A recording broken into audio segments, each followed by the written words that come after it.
반갑습니다. 가계경제의 좀비화라는데 실제 그렇습니다. 실제 데이터를 보면 그래요. 가계가 저는 우리가 한 나라의 경제, 한 사회의 경제를 가려면 거기 살아가는 사람들이 경제적으로 건강한 삶을 유지를 해야 돼요. 그렇지 않으면 지속 불가능합니다. 모든 게 그렇잖아요. 자연 생태계라는 데도 거기에 살아가는 생명체들이 건강한 삶을 살아갈 수 있는 환경이 유지되고 그것이 그러니까는 지속되어야 되는 거잖아요. 근데 우리나라 가계 경제는 굉장히 그러니까는 어려운 상황에 내몰리다 못해 이제는 거의 그러니까는 많은 가게가 좀비 수준으로 그러니까 이렇게 전락됐습니다. 그런 점에서 그러니까는 경제를 우리 한국 경제를 이해하는 데 속에서 저는 가계를 항상 중심에 놓고 보고 있습니다. 그다음에 이제 또 하나 제가 오늘 말씀드리고 싶은 것은요. 충격이 우리나라는 굉장히 대외 개방적이고 세계 경제에 굉장히 연결도가 높습니다. 연결이 굉장히 깊게 되어 있죠. 소위 말해서 우리가 수출에 의존하다 보니까 벌써 한 30, 그 사실 우리는 이제 박정희식 산업화 모델부터가 사실은 개방 경제를 우리가 추구를 했고 특히 90년대부터는 우리가 소위 김영삼 정부 때죠. 김영삼 정부 때 소위 말해서 그러니까 세계화라는 용어를 만들어내고 그러면서 이제 적극적으로 그러니까 우리가 개방을 그러니까 오히려 추진하자 하는 이러한 속에서 이 대외 개방을 굉장히 그러니까는 빠른 속도로 진행을 해왔습니다. 그러다 보니까 대외 의존도가 굉장히 높습니다. 대외 의존도가 높다는 얘기는 대외 환경이 급격하게 변할 때 그 충격으로부터 굉장히 그러니까 취약성을 가질 수밖에 없습니다. 그런데 제목에서 얘기하는 건 뭐냐면 이 충격이 갈수록 빨라지고 있다는 얘기인 겁니다. 구체적으로 좀 뒤에서 좀 말씀을 드리도록 할게요. 우리가 기후변화, 기후위기 얘기할 때도 이제 그런 얘기 하거든요. 80년대보다 90년대, 90년대보다 2000년대, 2000년대보다 2010년대, 그리고 2020년대가 그러니까 소위 말해서 기후 재난으로 인한 그러니까 이 충격 피해가 그러니까 대규모 피해죠. 대규모 피해가 횟수가 갈수록 많아지고 있다. 이런 얘기를 하고 그러거든요. 그게 이제 어떻게 보게 되면은 기존의 시스템이 그러니까는 굉장히 그 기능이 약화된 결과에서 오는 겁니다. 우리 개인의 몸들도 신체적인 몸도 보게 되면은 어떻습니까요? 면역력이 약해지게 되게 되면은 자꾸만 병에 걸립니다. 병에 걸리고요. 그렇죠? 그래서 나이 드신 분들 같은 경우는 겨울에 그러니까는 이 감기를 가시다가 폐렴으로 이제 돌아가시는 이제 그런 이제 비극도 많이 겪고 그러는 이유도 면역력이 약해져서 그런 거거든요. 젊은 사람들보다도요. 그런 점에서 우리 경제가 굉장히 그러니까는 취약한 상황 속에서 대외적인 충격이 그러니까 굉장히 자주 빠르게 진행되어지고 있고 그 결과가 그대로 한국 경제의 데이터에 그대로 그러니까는 녹아 들고 있습니다. 그래서 이것이 저는 거의 이제 그러니까 종착역이 자꾸만 우울한 게 역사가 반복된다고 하는데 똑같은 형태로 반복은 안 되지만은 그 내용은 그러니까 우리가 좀 달라지지만은 반복된다 그러는데 100년 전하고 자꾸만 그러니까 이게 연상이 자꾸만 돼가지고요. 역사학자 입장 속에서 그 이제 근본에는 가계 경제가 좀비화된 것은요. 결국은 최악의 양극화입니다. 최악의 양극화요. 경제는 정치가 그러니까 제 역할을 못하는 순간에 인간 사회의 경제라는 것은요. 정글이 돼버립니다. 정글. 왜 그렇습니까? 시장은 돈의 힘이 지배하는 세계예요. 돈의 힘이 지배하는 곳입니다. 그러니까는 돈의 힘이 지배하기 때문에 결국은 불평등과 양극화가 심각해질 수밖에 없고요. 그것을 그러니까 결국 정치가 이것을 막아줘야 되는 거예요. 정치가 그것을 그러니까 어느 정도 해소시켜줘야 되는 겁니다. 근데 정치가 그러니까 자기 역할을 못하게 되면은 양극화는 갈수록 극심해질 수밖에 없어요. 우리나라 같은 경우는 보수 민주 정권 관계없이 계속해서 이런 양극화를 해결을 못하고 정치인들이 거의 립서비스 정도로만 반복했을 뿐이지 항상 그럽니다. 양극화는 그러니까 어느 정권에서나 가장 중요한 문제라고 얘기는 해요. 그런데 그것을 해결하기 위한 그러니까 시스템의 개혁, 제도의 개혁은 사실 방치를 해왔지요. 그 결과가 그러니까는 많은 국민들이 그러니까 정치에 대한 무관심을 갖게 만들고 그 결과가 우리가 조선시대 때 보게 되면은 1800년대 그 우리가 많은 그 당시에 개혁파 선비들이 표현했던 것이 민곤국빈입니다. 백성이 그러니까 굉장히 공공해지고 나라가 그러니까 가난해지는, 예? 이런 구조. 이게 결국 오늘날로 얘기하게 되면 시장이 그러니까 독주하는 그런 세상이죠. 돈과 그러니까 힘이 센 사람들이 그러니까 결국은 지배하는 세상이 돼버린 거죠. 그래서 나라도 그러니까는 이 재정도 그러니까 빈곤해지게 되고 이제 그런 결과들이요. 자, 한국 경제를 최근에 보게 되면요, 저는 코스피 말고는 보이지가 않는 것 같아요. 코스피 말고는 보이지가 않는 것 같아요.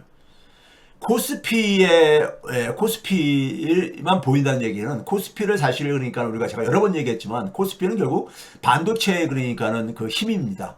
반도체의 힘이죠.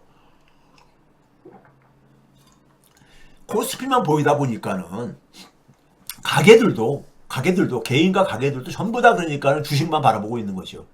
사실 제가 이런 얘기를, 가게 살림살이가 많이 나아지셨습니까? 한다면은 아마 코스피로 주식을 해가지고 주식 투자로 좀 재미를 보신 분들은 그래도 좀 옛날보다 낫다 이런 느낌을 가지실 거예요. 그렇지만 주식을 그러니까 못 하시는 분들, 하지 않는 분들은 굉장히 힘들 겁니다. 지금요. 실제로 힘들고요.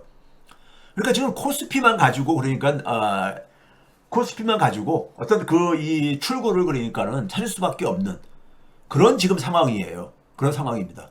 그렇다 보니까 지금 그러니까 우리가 이 코스피가 마냥 이제 계속 갈 수는 없는 거거든요. 저는 이제 거의 이제 사실 이제 지난 2월 달까지, 작년 그러니까 우리가 4월 이후부터 쭉 이 붐을 일으켰던 이 추세는 거의 이제 막을 내리고 있다고 봐요. 제 추이로는요. 거의 막을 내리고 있다고 봐요. 그런 점에서 이게 그러니까는 사실은 우리가 하반기 이후부터는 굉장히 그러니까는 지금까지의 그러니까 보여줬던 코스피의 모습은 더 이상 그러니까 지속하기 힘들다고 저는 보고 있습니다. 그런 점에서 그러니까 이 코스피는 사실은 결국은 뭐냐면 경제를 보여주는 거울이거든요. 보여주는 거울인데, 우리는 그러니까는 이 2023년, 24년도에 먼저 그러니까 미국이라든가 다른 나라에서 그러니까 먼저 그러니까는 드러냈었던 AI 투자 붐에 우리는 막차를 탄 거죠. 우리는 막차를 탄 겁니다. 지난해 막차를 타가지고 뒤늦게 그러니까는 막 질주를 한 결과인 겁니다. 이 부분이 우리가 4월 초순 안에, 3월 말부터 4월 초순 안이면은 매년 그러니까 국가가 살림을 하기 위해서는 그러니까 예산을 편성하고 국회에서 예산을 심의를 받고, 그래서 이제 통과가 되게 되면 집행을 하게 되면은 이제 결산을 하게 되죠. 그 정부의 그러니까는 그 결산 이 결과가 결산 보고서로 나오죠. 그게 이제 4월 7일 날인가 8일 날인가 나왔을 거예요. 거기서 보면 한 가지 재밌는 게, 국가 순자산이 지난 그러니까 3개 정권하고 이렇게 비교를 해봤어요. 근데 이재명 정권은 사실 지난 1년이니까, 어떤 분은 이제 2025년을 가지고 이재명 1년이라고 얘기하면, 이재명 1년 중에서 그러니까는 거의 3개월은 윤석열 때 아니냐, 해가지고 안 좋은 지표 나오게 되면은 6월 달부터 그러니까 한 6, 7개월뿐이 안 되지 않냐 이렇게 얘기하고, 좋은 게 나왔을 때는 그냥 또 가만히 있어요. 2025년 전체가 그러니까 이재명 정권 1년 차로 이렇게 생각하는 경향들이 있는데, 자, 이거는 굉장히 어쨌든 수치상으로는 좋은 지표입니다. 이재명 1년, 지난 1년 동안에 우리나라 국가의 순자산이 거의 180조 원이 증가했어요. 180조 원. 이게 역대 최대입니다. 1년 사이에 이렇게 변했으니까요. 예를 들어서 지금 박근혜 정권하고 윤석열 정권 때는 빨간색으로 표시했는데, 이때는 순자산이 감소했어요. 국가 공공 자산들 많이 팔아먹고 이제 그러다 보니까요. 매각하고 그러다 보니까요. 근데 문재인 정권 5년 때도 많이 증가한 편이었었거든요. 근데 5년 동안에 한 115조 원이 증가했는데, 5년 동안에요. 근데 이재명 정권 작년 1년 동안에 180조 원이 증가했으니까요. 180조 원 증가했으니까는 확연하게 그러니까 차이가 나죠. 국가의 순자산이 증가했다는 것은 나쁜 건 아니죠. 나쁜 건 아니에요. 그런데 이것조차도 이건 뭐의 결과냐? 국민연금의 그 수익이 크게 증가한 결과예요. 국민연금의 수익이 244조 원이 넘었어요. 수익이. 예? 이게 이제 그 전에, 바로 전에인 24년이 한 75조 원이었으니까는 그것과 비교해도 그러니까 3배 이상, 3배 이상이 되니까는 결국은 그러니까 이 코스피가 그러니까 아까 제가 얘기했듯이 한국 경제에서는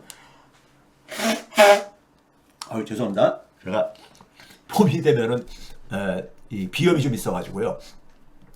죄송합니다. 불편을 드렸어요. 국민연금이 다 만들어낸 거예요. 국가 순자산의 증가에 기여한 것은 국민연금이요. 그런데 한 가지 또 재밌는 건요. 국민연금의 수익률이 역대 최고, 작년에도 24년도에도 역대 최고였었습니다. 그 이전에 비해면요. 그런데 18.8%만 그랬어요. 지난 1년 동안에 18.8% 주식 투자하신 분들은 18.8%라면은 그렇게 높은 수익률이 아닌 거를 아마 아실 거예요. 예? 높은 수익률이 아니라는 것을 18.8%면요. 그렇죠? 작년에 그러니까 코스피하고 코스닥을 합해서 해도 시가총액 총 변화가 한 76%나 되거든요. 예? 그러니까 그에 비하면 그러니까 사실 높은 수익률은 아니잖아요. 높은 수익률은 아니에요. 그러니까 이거 보면은 그러니까 우리가 주식으로 그러니까 주식 투자로 그러니까 국가 순자산이 증가했는데 금융자산의 증가로 이제 이렇게 국가 순자산이 증가했죠. 어쨌든 간에 이게 그러니까 국민연금 운용수익이 한 244조 원 되다 보니까 대통령이 그랬나요? 한 250조 원 그러니까 더 증가했다. 뭐 이런 얘기를 한 게 이걸 바탕으로 한 얘기인 겁니다. 과거에 그러니까요. 그 다음에 이제 이걸 조금 더 이제 얘기한 김에 좀 자세하게 얘기합시다. 국민연금 운용 수익률이요. 24년도 그러니까 윤석열 마지막 해죠 사실상이요. 해도 그 당시에도 15%였었어요. 근데 작년에 굉장히 코스피가 붐을 일으켰잖아요. 윤석열 정권 3년 동안에는 거의 코스피가 횡보를 했거든요. 옆으로 거의 올라가지 못하고 좀 오르다가 내려가고 해가지고 결국은 거의 그러니까 변동이 없었어요. 그래서 국내 주식 하신 분들이 그러니까 실망하고 미국 시장으로 많이들 이동한 이유가 거기에도 있었죠. 그러니까 국민연금 운용 수익률이 그럼에도 불구하고 24년도에도 15%였었어요. 그런데 한 3, 4%는 안 증가했다? 이게 좀 과하잖아요. 이거는 바로 뭐냐면요. 이건 왜 그러냐면은 일단 15%나 19%가 적은 수익률은 아닙니다. 물론요. 적은 수익률은 아니에요. 예? 왜 그러냐면은 국민연금이 운용하는 그러니까는 이 돈이 그러니까는 1,500조 왕벌 이렇게 막 되고 그러거든요.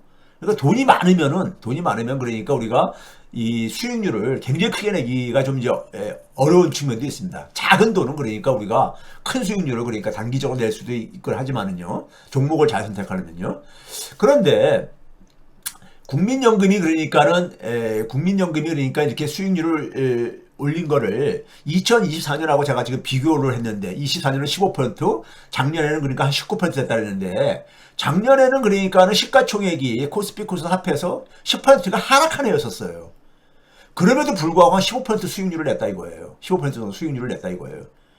그런 거에 비하면은 작년도 수익은 그렇게 큰 수익이 아니라 이거죠. 그래서 제가 좀 이렇게 비교를 해봤습니다. 2020년 이후에 팬데믹 이후에 국가 순자산 증감의 추이입니다. 추이를 보게 되면 2020년에 마이너스 팬데믹 상황이라 하고 2022년도에 마이너스로 161조 정도가 감소했었어요. 2022년도에 윤석열 정권 첫 해죠. 그러니까요. 첫 해인데 예? 그때 이렇게 크게 감소하고 그때 국민연금 수익이 마이너스를 기록했습니다. 마이너스 42조요. 그럼 왜 그랬느냐? 이 당시에 여러분들 되게 주식 투자를 해가지고 크게 이제 그러니까는 재미를 못 보고 손실을 많이 봤던 게 미국 주식시장이었습니다. 미국 주가가 2020년대 크게 하락을 했었거든요. 왜 그랬습니까요? 고금리가 지속됐었잖아요. 2022년도에 연준이 그러니까 금리를 빠르게 인상을 하면서 주가가 곤두박질 쳤던 해였었습니다. 2022년도에. 그 결과입니다. 그 결과. 그렇다면 우리나라 주식 같은 경우도 국내 주식보다는 해외 주식에 더 많이 투자를 합니다. 해외 주식에 더 많이 투자를 해요. 그거 잠깐 보시게 되면 이렇습니다. 이게 1월달 기준인데요. 우리나라 국민연금들이 금융자산에 운용하는 돈의 규모가 한 1,540조 원 정도 됩니다. 굉장히 큰 선이죠. 1540조 원이면은 사실은 굉장히 큰 손이잖아요. 그렇죠? 근데 이 돈 중에서, 이 국내 주식이 한 21% 정도뿐이 안 되고요. 국내 주식은요. 해외 주식이 한 37%나 돼요. 그러니까 자연히 뭐냐면 해외 주식에서 돈을 많이 벌 수 있는 해가 아무래도 그러니까는 더 수익률이 높을 수밖에 없죠. 그러니까 2024년도가, 작년도 같은 경우 그러면은 어떻습니까요? 작년도는 10월 달부터 그러니까 사실 미국 주식이 무기력한 모습을 보여줬잖아요. 그 결과 해외 주식에서는 별로 재미를 못 보다 보니까는 수익률이 그렇게 상대적으로 낮았던 것입니다. 이거 옛날 방송이요 하는데 이게 무슨 얘기입니까? 이게 옛날 방송이라뇨. 이게 지금 라이브입니다. 라이브예요. 어쨌든 간에 국민연금이 그러니까는 이 주식 투자로 인해 가지고 그것이 국가 순자산에 크게 기여를 했다는 얘기인 겁니다.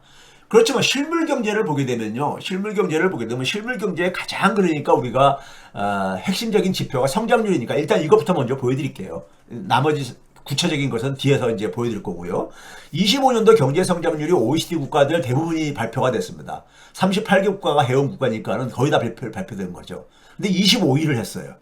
이런 얘기를 하게 되면은, 작년도 성장률에서 그러니까는 우리가 평균보다 더 굉장히 낮거든요. OECD 평균이 1.8%인데 우리나라는 1.0%니까요. 굉장히 낮거든요.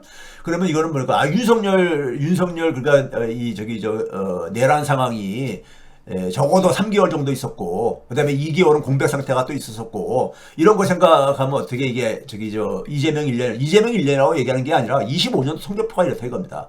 그러니까 25년도에 국가 순자산은 역대 최고를 기록했고, 경제 성장률은 굉장히 그러니까는 저조한 성적을 달성한 거예요. 근데 이게 그러니까는 어느 정권의 탓이냐 이걸 떠나서요. 이런 걸 떠나가지고 우리가 이걸 보자는 얘기죠. 자본시장은 그러니까 뒤늦게 그러니까 이게 붐을 타면서 굉장히 그러니까 우리가 지금 사실 새로운 우리가 구경을 하고 있는 반면에 실물 경제는 굉장히 안 좋다는 얘기인 겁니다. 실물 경제를 대부분 반영하는 게 사실은 핵심적으로 반영하는 지표가 경제 성장률이니까요. 그렇다는 얘기인 겁니다. 그런 걸로만 좀 보여주세요. 자, 그 다음에 이제 우리가 이재명 정부가 이제 들어선 지 거의 1년 돼 가잖아요. 1년 돼 가잖아요. 그렇죠? 이제 한 2달만 있으면 이제 1년이잖아요. 두 달도 안 남았죠. 지방선거 하고 이제 거의 이제 같으니까요. 지방선거 일정하고요. 1년이 지나는 게요. 그렇죠? 이걸 보게 되면요. 제가 여러 번 얘기했죠. 우리나라는 성장률이 뚝뚝뚝 떨어져 왔는데 성장률이 우리가 2019년 이후에 그러니까 2% 밑으로 뚝 떨어졌다. 2% 밑으로 뚝 떨어졌어요. 떨어졌는데 그것의 가장 결정적인 이유가 뭐냐면은 내수가 그러니까 내수의 성장 기여도가 그러니까 이게 붕괴된 결과다. 그런 얘기를 제가 많이 했어요.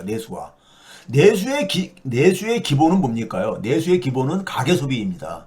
가계소비예요. 이거 제가 여러 번 얘기했죠. 그렇죠? 여러 번 얘기했어요. 그래서 이러한 방식으로 계속해서 진행되면은 이재명 정부도 목표로 삼고 있는 3% 성장률 달성은 불가능하다. 제가 이런 영상을 올리기도 했죠. 사실상 불가능해요. 제가 볼 때는 2%대 연평균으로 5년 동안의 연평균으로 2%가 나오는 것도 쉽지 않다 저는 봐요. 심지어 2%대조차도요. 자, 그걸 이제 보도록 할게요.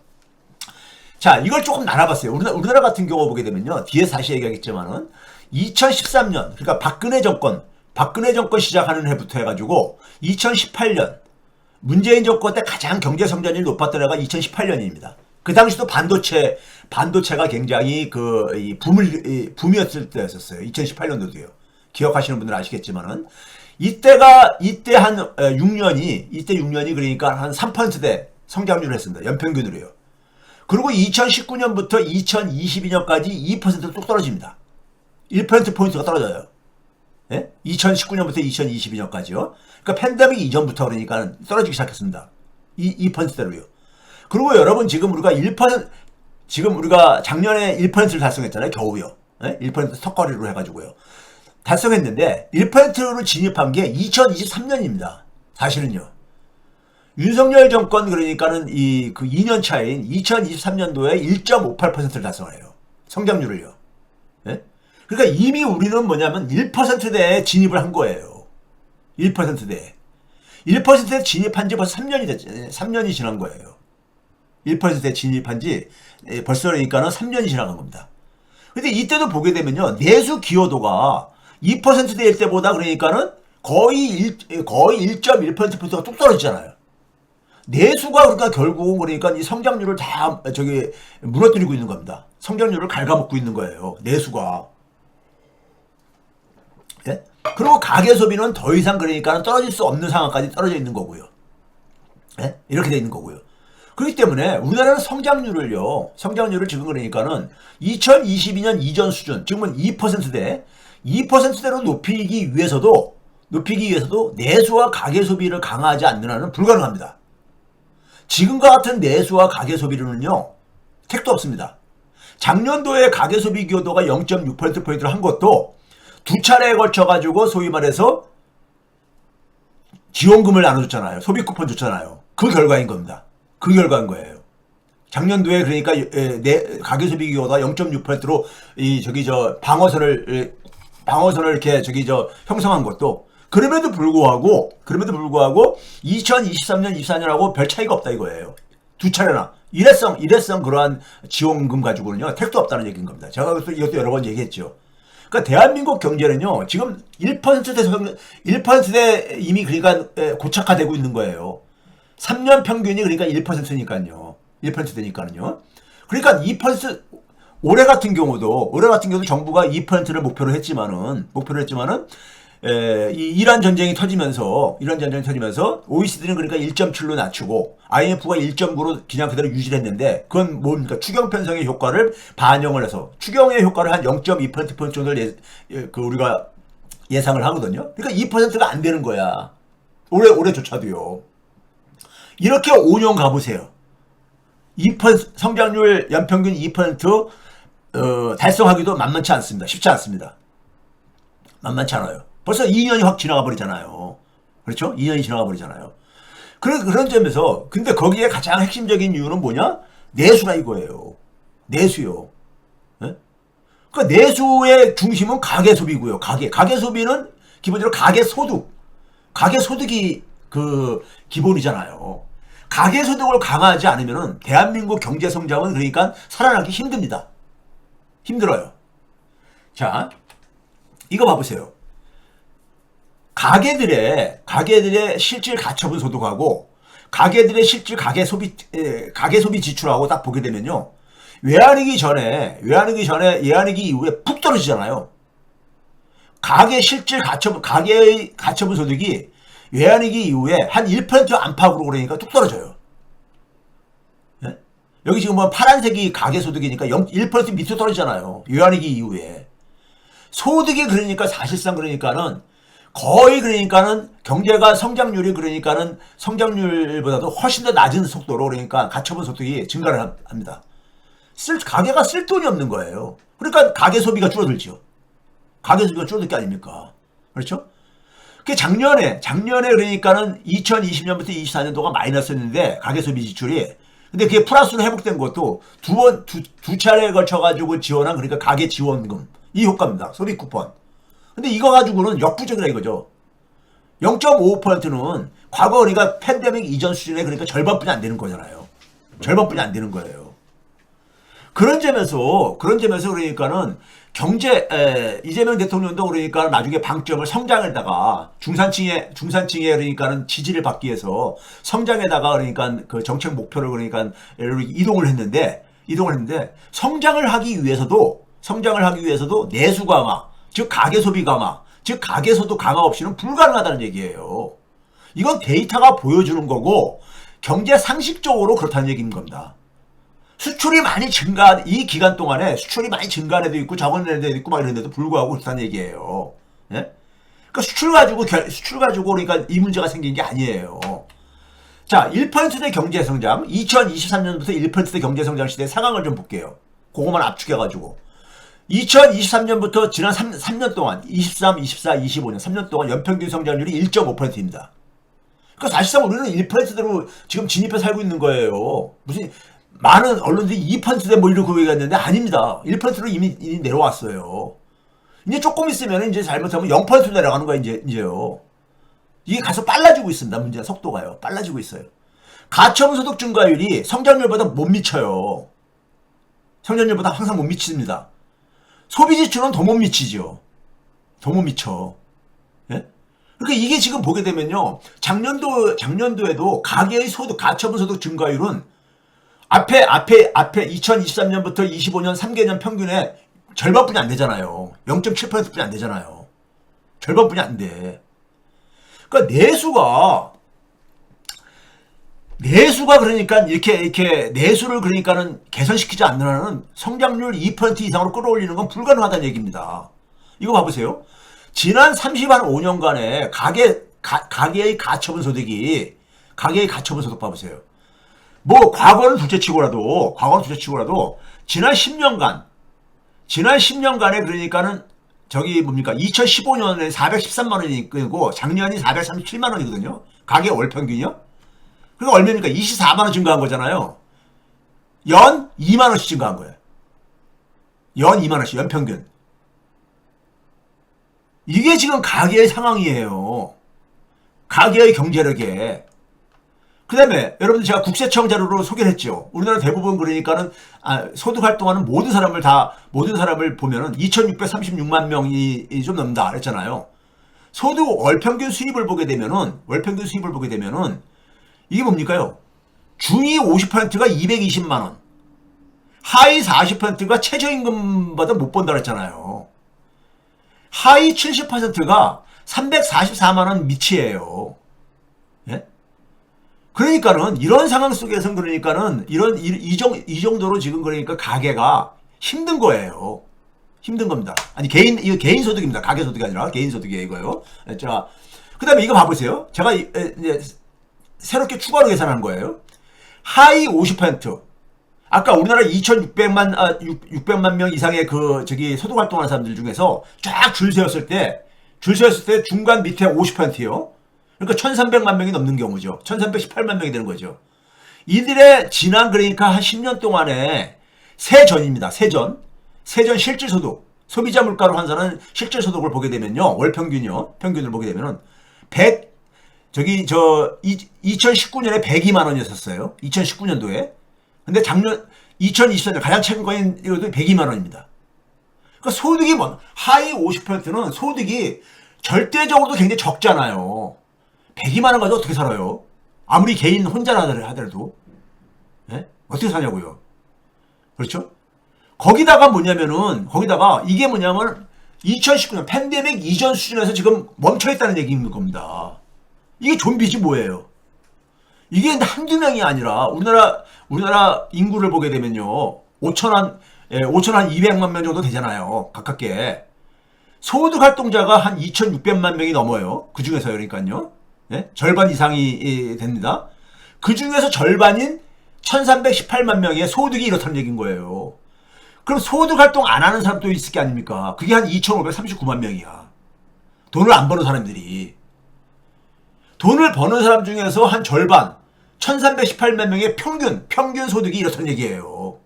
물론 이 중에는 그러니까는 더 높은 사람도 있고 아니냐 평균이 이렇다는 얘기입니다. 근데 문제는 제가 여기서 강조하고 싶은 것은 변화가 없다는 얘기예요. 평균 소득이 변화가 없으면 전체 총액도 변화가 없는 거잖아요. 총액도. 그러니 소비가 어떻게 늘어요? 소비가 70%로 확대해봤어요. 하위 70%로. 하위 70%면은 1,845만 명에 해당되집니다.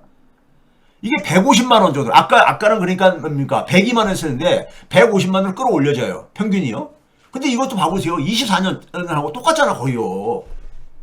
똑같잖아요. 예? 그러니까 소득이 그러니까 사실상 평균 소득이 멈춰 있어요. 멈춰 있어. 예? 그 이런 상황이 멈춰 있다는 건 뭐예요? 그러니까 사실 좀비지 이게 뭐예요? 가계가 좀비가 된 거지.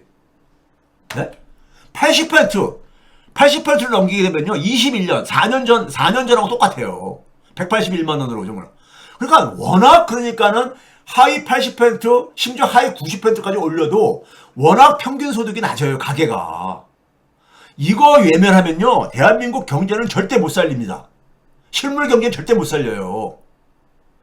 가계 소득이 가계소득이 최소한 그러니까 한 5년 안팎 동안 지금 멈춰 있어요. 평균소득이. 상위 10%를 제한, 하위 90%도 비슷하잖아요. 21년도하고 24년도하고 거의 똑같잖아요. 예? 그러니 소비가 살아날 수가, 내수가 살아날 수 있겠어요? 그걸 살아날 수 있다고 얘기하는 사람들이 허공에다가 저기서 손짓하고 발짓하는 거죠. 예? 국세청 소득 데이터가 이렇다는 얘기예요. 국세청 소득 데이터가요. 이거 외면하면은 그냥 과거 정권하고 똑같은 상황이 그냥 연장되는 것 뿐입니다. 끝나고 봐보세요. 제가 그래서 그랬잖아. 끝나고 나면은 코스피 5천 달성만 저기 기억이 남는다고. 예? 자, 상위 1% 봐보세요. 상위 1%. 상위 1%는요, 지난 10년간에 2014년도에 2,972만 원이었어요. 월 수입이요. 월. 우리나라 60% 정도가 그러니까 연수입에 해당되는지, 월 수입이 2,972만 원인데, 24년도에 4,319만 원으로, 예? 1,350만 원 정도가 증가했어. 그러니까 상위 1%랑 상위 뭐 조금 더 내리면 상위 3%까지는 이게 계속 이렇게 크게 증가했어요. 나머지 그 밑에는 그러니까는 거의 좀비래니까. 그러니까 제가 그러잖아요. 우리나라 서민은 저소득층만 서민이 아니라고. 중산층도 서민이라고. 예? 그래요. 중산층이 죽은 거야. 중산층 같지가 않은 거야. 우리나라 중산층들이 당연히 중산층이냐 그러면 그거 별로 동의하는 사람들이 많지 않거든요. 왜 그러냐? 소득이 그냥 멈춰 있거든. 그리고 물가는 계속 오르니까. 뒤에서 보여드릴게요. 자, 이거 월평균 실질 가계소비 지수 봐보세요. 코로나 팬데믹 이전에 월평균 367만 원이었어요. 근데 작년에 얼마냐? 364만 원 줄어들었잖아요. 예? 가계소비 지출이 늘 수가 없잖아요. 왜? 소득이 멈춰버렸는데. 예? 소비 성향이, 소득 대비해가지고 소비 비중이 높은 소비 성향이라 그러죠. 그게 주로 그러니까 소위 말해서 그러니까 중간층하고 저소득층이잖아요. 하위 7, 80% 이들의 소득이 멈춰버렸으니 이게 늘 수가 있습니까? 이게 늘 수가 있냐고요. 그럼 가계소비 지출이 안 느는데 내수가 어떻게 살아요? 자영업자나 소상공인들이 어떻게 그리고 경제가 이게 살아날 걸 기대해요. 아, 나는 이거 말고 다른 진단이 뭐가 필요한가 생각이 들어요. 그러니까 지역 경제 살리는 데 속에서 자영업이나 소상공인들이 굉장히 중요하다 이런 얘기를 많이들 해요. 근데 소상공인이나 자영업자들이 가게가 소비를 못하는데 어떻게 살아나요? 어떻게 살아나냐고요. 아, 방법 있으면 좀 알려주세요. 근데 이걸 외면하면은 그 정권은 또 실패합니다. 말로는 무슨 우리가 지방분권 지역경제 살려야 된다는 얘기 안 한 정권이 어딨어요. 다 하지. 동반성장, 모두의 성장 다 얘기하지요. 그거는 보수, 진보 관계없이 다 얘기하는 거예요. 근데 그럼 말로 해서 되는 게 아니잖아요, 그건요. 말로 되는 게 아니라고, 그거는요. 예?